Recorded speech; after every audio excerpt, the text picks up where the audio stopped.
Hello, my name is Blake. Welcome. I wanted to talk about The Hexologists by Josiah Bancroft today. I wanted to do a review and a should you read for this book. I read it last month and I really loved it. And I feel like it has a lot of appeal to a lot of people. And I wanted to just gush about it and share my thoughts and tell you why I think you should read it. But in this book, we're following Isolde and Warren, who are a married couple, and they are hexologists. And they solve kind of magical crimes throughout the city, and they are approached by the king's secretary, and he has a major problem. The king is trying to bake himself into a cake. He believes that the king has been cursed, and they're not exactly sure why. And since Warren are the best, they are convinced that they have to take the job. But Warren are not exactly fans of the royalty in this country, and they kind of reluctantly agree to help because this case is very intriguing. I really liked Warren as a couple. They have kind of reverse gender roles, and I did really like their dynamic. War is kind of the more empathetic one. He's very friendly.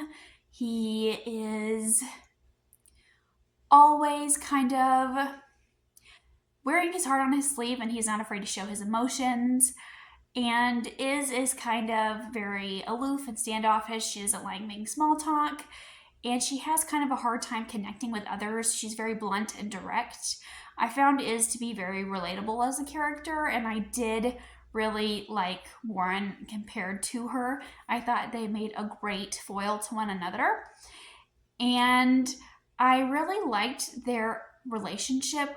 He just kind of jokes that he holds the bag while Is does all the work, and I really loved this world. It's kind of a mashup of what feels like 1920s era, but also it feels kind of like a Victorian setting with steampunk vibes. I feel like I'm not explaining that very well, but there were aspects of this that reminded me of the 1920s, like their clothing and their attire. But then the setting itself felt very Victorian-esque. And in the society, there has recently been an industrial revolution, and a lot of people have kind of turned away from magic because why have magic when you have technology and it's so wonderful? So we have that kind of going against our characters and kind of something that's looming over society. And I feel like I was really worried going into this book because I think Josiah Bancroft is an incredibly talented writer.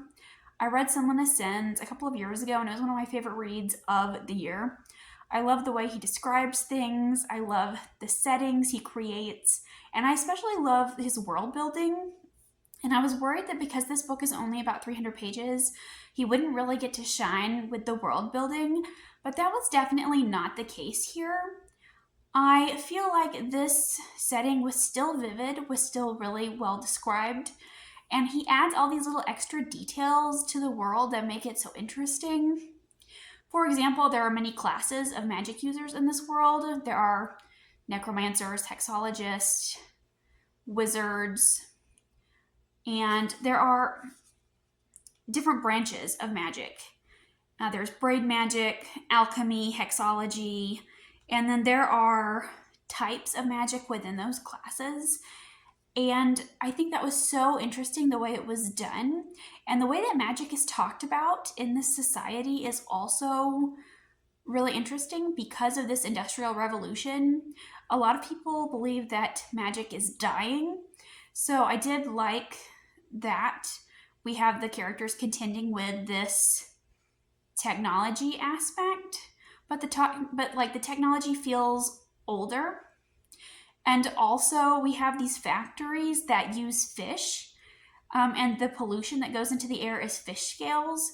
So it has this consequence of the carp scales are kind of like raining down on the city, and they call it carp snow. Just like incredible little details like that made this book feel so extra for me. And we have almost what feels like a very whimsical and very witty book. We have this element of a bespectacled dragon, we have wizards, tentacles, shadow realms, cemeteries, and we are also facing other supernatural beings in this world. There are wraiths and ghouls also existing within this world that our characters run into.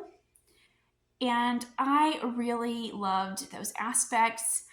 There were so many things here that I just really liked. And I feel like this would work for a lot of people. And I've kind of talked about the things that I liked, but I do want to mention a couple of my minor dislikes. I do think there are some things about this book that would turn some people off. And I want to first get into, I feel like the fact that this book is kind of a slow start, and it may take some getting used to in this world because of the writing style. I think if you've read Cinema Sins, you'll know what I'm talking about, but I feel like Josiah Bancroft has a particular writing style, and you kind of know it when you see it. And I think that's true for this book as well. But in the writing of this book, it feels very posh and formal, like it fits the setting. So there are times when it feels stiff, if that makes sense. And I feel like because of that, it took me some time to adjust to the writing style. And there were times in this book when I did have to pull out my phone and Google a word because I have never heard some of the words that were here. There were like 2 or 3 times when I had to Google something because I have never heard that word before. So like that's kind of what we're dealing with here. And similar to all books with humor, I find this book to be very humorous, but I know that humor doesn't work for everyone because everyone enjoys different humor. And this book kind of utilizes silly one-liners and situational irony, and we have some word puns. And I thought that those were really well done. I think they fit the characters. It was definitely entertaining, but I know that that's not going to work for everyone. I think if you read the first couple of pages in this book, I think that you'll be able to tell pretty quickly if you'll be able to get used to the writing style or not. But it's definitely not going to gel with everyone. And in this book, we also have, kind of like The Lord of the Rings, we have kind of a faux ending where we have, you think you've reached the end, but then you get more information. And then you think that's the end, and then there's actually more. And similar to Lord of the Rings, this book also does that, where we think we reached an ending, and then psych, it's not. So I know that some people really hate that. I personally don't mind at all. I think it adds to the fun of the story, but I will let you decide that for yourself. And in terms of trigger warnings, I feel like I'm really bad at identifying trigger warnings, to be honest with you. Most things don't bother me, so I feel like I don't notice them.